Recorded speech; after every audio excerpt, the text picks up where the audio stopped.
जब भी हम दवाई लेने के लिए मार्केट में जाते हैं तो हमको 100 रुपये एमआरपी वाली दवाई 10% डिस्काउंट के ऊपर मिलती है, कई जगह पे 15% पे मिलती है और कोई बड़े बड़े जो बंदे हैं वो 20% तक ऑफर करते हैं और जो ऑनलाइन वाले बंदे हैं वो 25% तक कर रहे हैं। तो क्या ये कंपनी लॉस में आपको प्रोडक्ट बेच रही है और बाद में आपका काटेगी जैसे फ्लिपकार्ट टाइप करती है, या फिर एक बहुत अच्छा बिजनेस मॉडल है? आज हम इस बारे में बात करेंगे। आज की वीडियो के अंदर मैंने अपना एक भाई बुलाया है जो कि फार्मेसी का काम करता था, अब उसको कुछ समझ में आया तो उसने वो काम छोड़ दिया। वो अपना कुछ एक्सपीरियंस आपसे शेयर करेगा। तो हम शुरुआत करते हैं नेटमेड से। नेटमेड 2010 के अंदर शुरू हुई थी। प्रदीप ने इसे शुरू किया था, चेन्नई बेस्ड ये कंपनी है। $64 मिलियन की इनको फंडिंग मिल चुकी है। 2 राउंड ऑफ फंडिंग के अंदर ये अभी तक जा चुके हैं। सारी डिटेल आपको नीचे दिख रही होगी। मैं एक साइट रिकमेंड करता हूं, क्रंच बेस नाम की, CRUNCH बेस। आप वहां पे चेक कर सकते हैं सारी की सारी डिटेल्स किसी भी कंपनी के बारे में, आपको पता लग जाएगा उसको कितनी फंडिंग कहां से मिलती है, उसको चेक कर लेना। इनकी अगर पोजीशनिंग स्टेटमेंट के बारे में बात करी जाए, इनकी पोजीशनिंग स्टेटमेंट क्या है? इंडिया की फार्मेसी, इंडिया की फार्मेसी। तो बेसिकली नाम से ये इस तरीके से पोजीशन कर रहे हैं। ऐसा मुझे लगता है कि अब ये इंडिया से आगे नहीं बढ़ेगी। नेटमेड्स इंडिया की फार्मेसी, मतलब इंडिया की फार्मेसी अब ये ग्लोबली अपने आप को नहीं बढ़ाना चाहते। 1mg के बारे में बात करते हैं, वो ऐसा कुछ नहीं कह रहा इंडिया की फार्मेसी, वो बाहर एक्सपेंड करेगा। तो basically first mover advantage Netmeds को मिलती है हमारे देश के अंदर। 1mg बाद में आया। 1mg को नॉर्थ इंडिया वाले लोग ज्यादा मानते हैं क्योंकि वो नॉर्थ इंडिया बेस है और ये चेन्नई बेस है, इसलिए साउथ साइड पे इसकी ज्यादा डिमांड है। पर अगर लॉजिकली देखा जाए तो दोनों कंपनियां सेम चल रही है।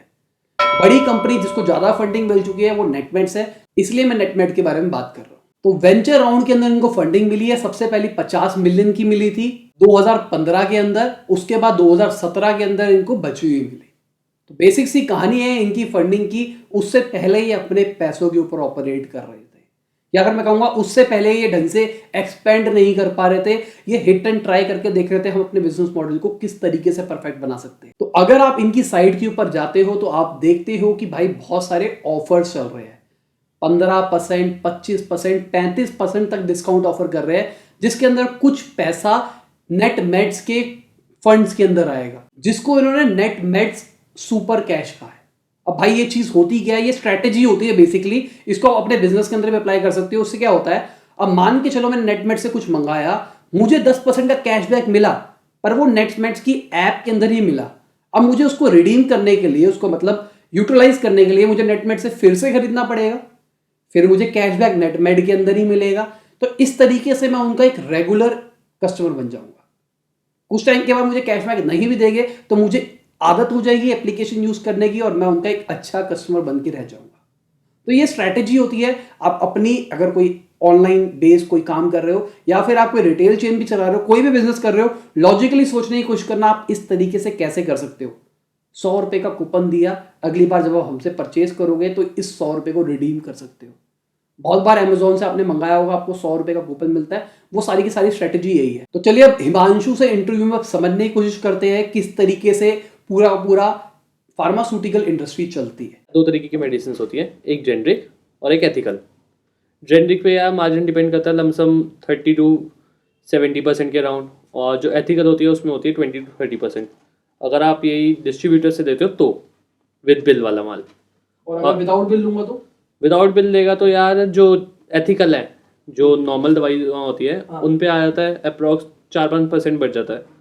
ठीक है। तो बेसिकली अगर फ्लैट देखा जाए तो 20-22% का मिलता है अपने को। 20-22% मिलता है विद बिल। ठीक है। और अगर आप कैश पे करते हो तो वो 5% डिस्ट्रीब्यूटर जो होता है और दे देता है आपको। अच्छा। मतलब तो 22 प्लस 5। डिस्ट्रीब्यूटर को कितना मिलता होगा?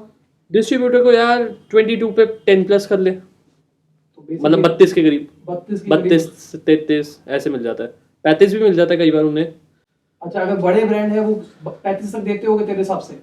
भाई हर ब्रांड देता है इतना, ऐसा कुछ नहीं है कि बड़े ब्रांड या छोटे ब्रांड। जो एथिकल मेडिसिन है, एथिकल मेडिसिन हमेशा इतने परसेंट देती है। ठीक है। अब बस ये होता है जैसे मैनकाइंड जो है वो स्कीम्स बहुत ज़्यादा देती है, तो मैनकाइंड का यही फ़ायदा होता है, वो स्कीम दे दूँ के तो वो 40% तक डिस्ट्रीब्यूटर को दे देती है। लेकिन फिर भी हमें डिस्ट्रीब्यूटर जो है 22, 26, 27 तक, मैक्सिमम 27 तक देता है वो। स्कीम क्या, वही समझाने की कोशिश। स्कीम जैसे अगर आप लॉट में माल उठाते हो जैसे आपने फॉर एग्जांपल 11 पत्ते उठाए किसी भी चीज़ के, तो उसके साथ एक पत्ता फ्री दे दिया, उसके साथ 2 पत्ते फ्री दे दिए, 5+1 दे दिए, 10+1 दे दी, 10+2 दे दी। तो ये चीज तुम्हारे तक नहीं आती। ये 90% डिस्ट्रीब्यूटर जो है खा जाते हैं, लेकिन अगर कोई कंपनी वाला डायरेक्ट आ जाए, कंपनी से बंदा आ जाए, तो वो दे देता है। तो जितने बड़े ब्रांड्स हैं जैसे रेनबेक्सी हो गया, मैनकाइंड हो गया, इन सब के मार्जिन फिक्स है कि हम आपको इतना मार्जिन देंगे, या फिर दवाइयों के हिसाब से चेंज होते हैं? भाई जो ओरल मेडिसिन होती है उन पे तो इतना ही रहता है। इंसुलिन वगैरह जो होते हैं उन पे मार्जिन कम हो जाता है, इंजेक्शंस पे मार्जिन कम हो जाता है, कई बार जो इम्पोर्टेड इंजेक्शन होते हैं उन पे मार्जिन बहुत ज़्यादा बढ़ जाता है। तो बेसिकली मैं देख रहा हूँ यार, ये जो बड़े बड़े ब्रांड्स हैं ये बहुत सारा डिस्काउंट ऑफर कर रहे हैं, और जो मान के चल तेरे घर के पास में कोई दवाई वाला बंदा है, वो हमको 10 से 15% डिस्काउंट ऑफर कर रहा है, तो वो बेसिकली अपना प्रॉफिट ही मार रहा है। यार वो उससे ज़्यादा क्या करेगा, और कंपटीशन इतना बढ़ चुका है। ऑनलाइन आपको 25% मिल रहा है, जबकि हम जो रिटेलर्स हैं, रिटेलर्स को 25% नहीं मिलता, उनको 22-23% मिलता है। तो वो तुम्हें 15% दे रहे हैं, 8% तो रखेगा ना। दुकान के खर्चे होते हैं, दुकान के लड़के होते हैं, बिजली होती है, किराया होता है, सब कुछ होता है, तो उसके लिए 8% तो कम से कम रखना जरूरी है उसका। तो फ्यूचर ऑफ क्या लगता है तेरे को, ये जो रिटेल है इंडिया के अंदर, ये ऑनलाइन कंपनियां खा जाएगी या फिर नहीं खाएगी? खा जाएंगी नहीं, खा चुकी हैं ये ऑनलाइन कंपनियां। 25% दवाइयाँ ऑन घर पे दे रहे हैं, होम डिलीवरी पे, उससे ज़्यादा क्या लोगे तुम? तो इनका खुद का सप्लाई चेन है या फिर तुम जैसे उसे टाई अप करती है कि आपको हम ऑर्डर देंगे, आप साफ ये सफाई कर दो? डायरेक्टली कंपनी से उठाती हैं या डिस्ट्रीब्यूटर से उठाती है लॉट में माल। तो जो हमारा मार्जिन होता है या डिस्ट्रीब्यूटर का मार्जिन होता है, वो सारा का सारा कंपनी को मिल जाता है। तो इन्होंने एक इन्वेंट्री एक जगह पे इकट्ठी कर रखी है, एक लड़का आता है, वो सारा का सारा ऑर्डर इकट्ठा करता है और डिलीवर करता है हर जगह, वैसा कुछ है? 1 mg वाले जैसे आपसे ऑर्डर ले लिया और उन्होंने डिलीवर करना है, उनके पास स्टॉक खत्म है या फिर उनके पास नहीं है, तो कई बार तो रिटेलर शॉप से ही ले आते हैं वो। आप वो उनको खुद डिलीवर करने के लिए कहते हैं? नहीं नहीं नहीं, उनका जो डिलीवरी बॉय होता है वो हमसे ले लेता है और बिल बनवा लेता है। अच्छा। ठीक है, उनको जबकि हम 15% भी डिस्काउंट नहीं देंगे, हम उसको 0% डिस्काउंट देंगे। अगर हम 10% भी दे रहे हैं तो वो हमसे 0% का बिल बनवाएगा, कंपनी में जाके पूरा वो 10% भी ले लेगा। अच्छा, मतलब यहाँ पे भी कुछ ना कुछ घपला चल रहा है डिलीवरी बॉय की तरफ हाँ। से। तो जेनरिक के अंदर कितना मार्जिन है? जेनरिक पे भी यार डिपेंड करता है। जैसे अगर तेरी जेनरिक अच्छी कंपनी की है, जैसे सिप्ला की जेनरिक है, रनबेक्सी की जेनरिक है, मैनकाइंड की जेनरिक है, इन पे मार्जिन थोड़ा कम होगा एज कम्पेयर टू बाकी मेडिसिन। तो जेनरिक मेडिसिन समझ लेते हैं। जेनरिक मेडिसिन होती क्या है? जेनरिक मेडिसिन का मतलब एक दवाई है जो कि 100 रुपए की आती है सिप्ला कंपनी की, पर साहिल खन्ना ने उस दवाई को 10 रुपए में अवेलेबल कर दिया, क्योंकि मेरी मार्केटिंग कॉस्ट नहीं है, क्योंकि मेरे बहुत सारे खर्चे कम है और मैं कम प्रॉफिट के अंदर ऑपरेट कर रहा हूं, और मैं एक बड़ा ब्रांड नहीं हूं बस। तो नॉन ब्रांडेड मतलब कम छोटे ब्रांड वाली कंपनी अगर सेम सॉल्ट को बेचती है तो दिस इज जेनरिक। कई बार ये होता है उसकी इंटेंसिटी कम हो जाती है। आपको बड़ी वाली दवाई जहां पे 1 गोली खानी पड़ेगी, यहाँ पे 2 गोली खानी पड़ेगी, पर अगर कंपेरेटिवली प्राइस को देखोगे तो आपको प्राइस का बहुत बड़ा डिफरेंस दिखेगा। और कोई दिक्कत नहीं होती जेनरिक मेडिसिन लेने में भी। जेनरिक मेडिसिन बल्कि सही रहती है। अगर इवन हमें भी अगर कोई दिक्कत आती है तो हम भी जेनरिक मेडिसिन खाते हैं। ये लोगों का वहम है सिर्फ कि जेनरिक मेडिसिन नहीं लेनी। तो जो ऑनलाइन वाले लोग हैं, मेरे को उनमें ये खासियत अच्छी लग रही है, वो आपको दिखा रहे हैं कि इसकी जेनरिक क्या क्या आती है, तो आपके वो पैसे बचाने की कोशिश कर रहे हैं, तो अल्टीमेटली वो कस्टमर का ट्रस्ट भी गेन कर रहे हैं। तो अल्टीमेटली अगर लॉन्ग टर्म देखें तो लोग उन्हीं की तरफ स्विच होने लगेंगे। लोग कहेगा भाई मेरे यहाँ का बंदा सिर्फ यही दवाई देता है, यहाँ पे तो मुझे सारी जेनरिक मिल जाती है, मुझे इधर उधर भागने की जरूरत नहीं है। और नकली के ऊपर क्या सीन है? दवाइयाँ नकली आती है? दवाइयाँ कभी भी नकली नहीं होती। ठीक है, बस आप कंपनी अच्छी लो। अगर आप जेनरिक भी ले रहे हो तो सिप्ला की लो, मैनकाइंड की लो, किसी की भी लो। दवाइयाँ नकली कभी भी नहीं होती। ये लोगों का वहम होता है कि भगीरथ में नकली दवाइयाँ मिल रही हैं या यहाँ पे नकली दवाइयाँ मिल रही है। भगीरथ में ये सीन होता है, जैसे वो मार्जिन इसलिए आपको ज़्यादा देते हैं।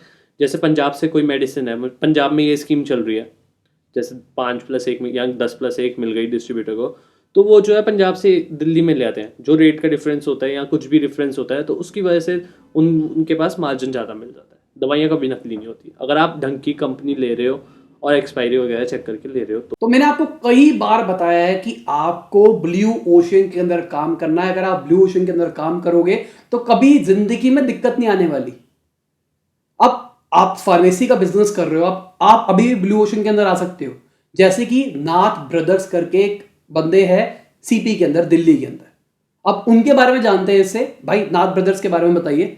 भाई नाथ ब्रदर्स दिल्ली का मानवा मेडिसिन की रिटेल शॉप है एक्चुअली में, लेकिन उस बंदे के पास ऐसी मेडिसिन मिल जाएंगी आपको, ऐसी मेडिसिन मिल जाएगी जो पूरे इंडिया में आपको कहीं नहीं मिलेगी। वो एक्चुअली में आउट ऑफ इंडिया से इंपोर्ट भी कराते हैं मेडिसिन। ये मान लो रिटेलर्स का क्या, होलसेलर्स का भी किंग है वो दवाइयों में, उसको कम्पीट करना ना के बराबर चांस है। बेसिकली उसके पास यूएसपी क्या है, उसके पास खुद के इंपोर्टेड प्रोडक्ट्स है हाँ, और वो डिस्काउंट देगा। कई बार दे देता है, अगर आपकी थोड़ी बहुत बातचीत है तो दे देगा, वरना जीरो डिस्काउंट है उसका।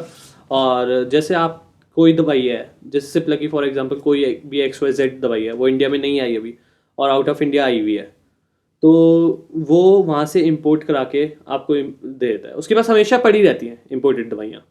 ऐसी एक बार पापा की दवाई लेने गया था, पापा की दवाई लिखी थी, बीपी कंट्रोल में नहीं आ रहा था, तो आउट ऑफ इंडिया की थी वो, तो आउट ऑफ इंडिया से उसके उसी के पास मिली थी और किसी के पास नहीं मिली थी, जबकि बंदे ने 1 रुपये का भी डिस्काउंट नहीं दिया।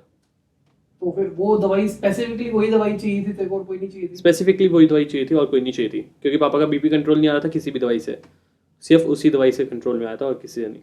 अच्छा, तो बेसिकली तेरा कहना है कि इन्वेंट्री इकट्ठी कर रहे हैं। यार हो सकता है इन्वेंट्री इकट्ठी कर रहे हो या तेरे मेरे जैसे भाइयों से रिटेल शॉप से कलेक्ट करके दे रहे हो सकता है वो अपना ब्लैक का वाइट कर रहे हो, नुकसान में रह रहे हैं बेसिकली। हाँ नुकसान में। यार क्या जा रहा है, अगर 5-7-10% में वो अपना ब्लैक का वाइट कर लेते हैं इतना मोटा पैसा, तो उनको क्या दिक्कत है। तो अब इनका बिजनेस मॉडल समझने की कोशिश करते हैं। हिमांशु ने आपको बहुत कुछ इनपुट्स दे दिए कि कितने % पे मार्जिन मिल रहा है, कितना % मार्जिन नहीं मिल रहा। तो मोटा मोटी अगर मान के चले मैं डायरेक्टली कंपनी से कोई ब्रांडेड ले रहा हूं, तो हो सकता है कंपनी मुझे लॉट के अंदर, बल्क के अंदर, जैसे मैंने वॉलमार्ट के अंदर बताया था, मैंने बल्क के अंदर लिया और मैं पूरी इंडिया के अंदर सप्लाई करना चाह रहा हूं, तो मुझे 40-42% तक का डिस्काउंट ऑफर कर देगी। अब मैंने 40-42 में से 30% दे दिया तो मेरा क्या जाएगा?